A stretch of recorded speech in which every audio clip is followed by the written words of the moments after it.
और उत्तराखंड में भी अब से थोड़ी देर बाद वोटिंग शुरू हो जाएगी और राज्य में 8 बजे से वोटिंग होगी और पहले दौर में सभी 70 सीटों के लिए वोट डाले जाएंगे और बीजेपी और कांग्रेस के बीच यहां पर मुख्य मुकाबला है, जबकि आप यहां पर पहली बार चुनावी मैदान में मौजूद है।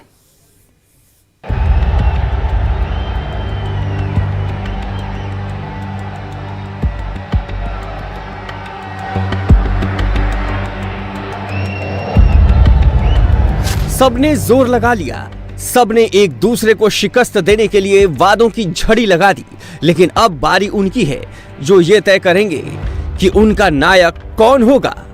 उत्तराखंड की जनता आज ये तय करेगी कि 70 सीट वाले उत्तराखंड का सरदार कौन होगा।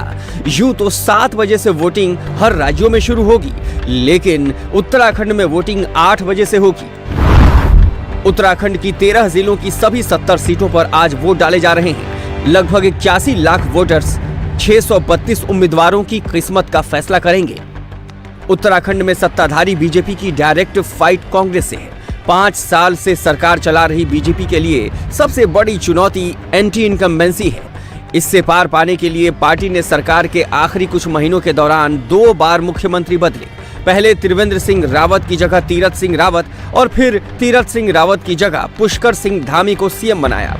पुष्कर सिंह धामी को काम करने के लिए वैसे तो पूरा 1 साल भी मिला, लेकिन अपनी जीत को लेकर पुष्कर धामी पूरे कॉन्फिडेंट दिख रहे हैं। हमने हमारे देश के यशस्वी प्रधानमंत्री नरेंद्र मोदी जी से सीखा है कि चुनौतियां हमेशा अवसर होती हैं और उसके लिए दृढ़ परिश्रम करना होता है, मेहनत करनी होती है, भागदौड़ करनी होती है, मन कर्म वचन से एक साथ काम करना होता है। तो मैंने उसको किया है और आज भी ये जरूर है कि पूरे उत्तराखंड के साथ साथ मेरे खटीमा क्षेत्र का भी चुनाव है, तो यहाँ की जनता का पूरा आशीर्वाद हमें मिल रहा है, इसलिए चुनौती भी हमारे लिए एक अवसर जैसी लग रही है। 2017 के उत्तराखंड चुनाव के नतीजों की बात करें तो बीजेपी ने 56 सीट जीतकर भारी बहुमत से सरकार बनाई थी।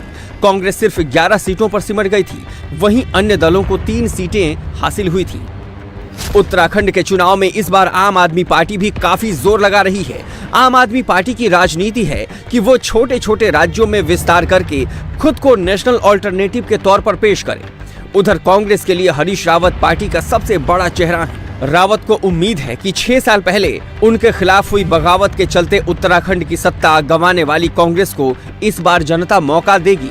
जब गांव मजबूत होगा तब देश मजबूत होगा, जब क्षेत्र मजबूत होंगे तब राष्ट्र मजबूत होगा, जब व्यक्ति मजबूत होगा तब राष्ट्रवाद मजबूत होगा। आखिर राष्ट्रवाद बिना इंसानों के है? राष्ट्रवाद भारत के 1 अरब 25 करोड़ इंसानों को लेकर के तो है, वही तो राष्ट्रवाद के प्रतीक हैं। तो उनको आप कमजोर कर रहे हैं, उनको लूट रहे हैं, उनके जेबें खाली हो रही हैं, गरीबी बढ़ रही है, उनके मान सम्मान को आप रौंद रहे हैं और केवल राष्ट्रवाद कह रहे। ये तो कुछ ऐसी घटना है कि कोई व्यक्ति कहीं से बटमारी करके निकले और भागे आगे की तरफ को, पीछे पुलिस आ रही है तो इशारे के तौर पर कहे आगे वो जा रहा है, बटमार आगे जा रहा है। तो ये तो कुछ इस तरीके से है कि भाजपा अपने ऐसे नारे उछाल देती है जिस नारों में जो वास्तविक धरातली मुद्दे हैं वो गौण हो जाते हैं। जो भाजपा के जो जुमले हैं वो सब ग्रामोफोन के घिसे पीटे रिकॉर्ड हैं, तो उस पर अब जनता वोट नहीं करने जा रही है।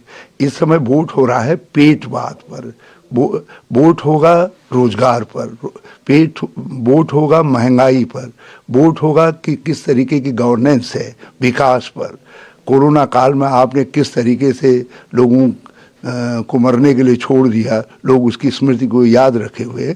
बहुत सारे ऐसे सवाल हैं, उन पर वोट होने जा रहा है। बल्कि मैं लोगों से अपील करता हूं कि कल उत्साहपूर्वक अपने मतदान केंद्र में जाएं और मतदान करें। बीजेपी के मुकाबले में खड़ी कांग्रेस को चुनावी मुकाबले के साथ साथ इन फाइटिंग का भी सामना करना पड़ रहा है। नतीजा ये कि जहां बीजेपी पुष्कर सिंह धामी को चेहरा बनाकर मैदान में है, तो कांग्रेस ने आधिकारिक रूप से किसी को सीएम कैंडिडेट घोषित नहीं किया है। लिहाजा उत्तराखंड में इस बार बिग फाइट कई सीटों पर होने वाली है। खटीमा सीट पर सीएम पुष्कर सिंह धामी और कांग्रेस के भुवन कापड़ी के बीच मुकाबला है। लाल कुआं सीट पर कांग्रेस के हरीश रावत और बीजेपी के मोहन सिंह बिष्ट आमने सामने हैं। तो वहीं चौबट्टा खाल से बीजेपी के सतपाल महाराज और कांग्रेस नेता केसर सिंह नेगी में टक्कर है। हरिद्वार सीट पर भी इस बार सबकी नजरें हैं। बीजेपी के मदन कौशिक और कांग्रेस के सतपाल ब्रह्मचारी मैदान में हैं, जबकि चक्राता सीट पर कांग्रेस ने प्रीतम सिंह को टिकट दिया है और वो बीजेपी के रामशरण नौटियाल को टक्कर दे रहे हैं। बीजेपी को इस बार अपने 5 साल के लिए जनादेश लेना है, क्योंकि 5 साल कोई मुख्यमंत्री रहा नहीं। कांग्रेस बदलाव के लिए वोट मांग रही है और आम आदमी पार्टी उत्तराखंड में जमीन तलाश रही है। अब इन तीनों के बीच आज जनता तय करेगी कि कौन उनके लिए विकास की नई लकीर खींचेगा। इंडिया टीवी हर वक्त हर जगह डाउनलोड करने के लिए सर्च करें India TV news Google play store या ऐप स्टोर पर।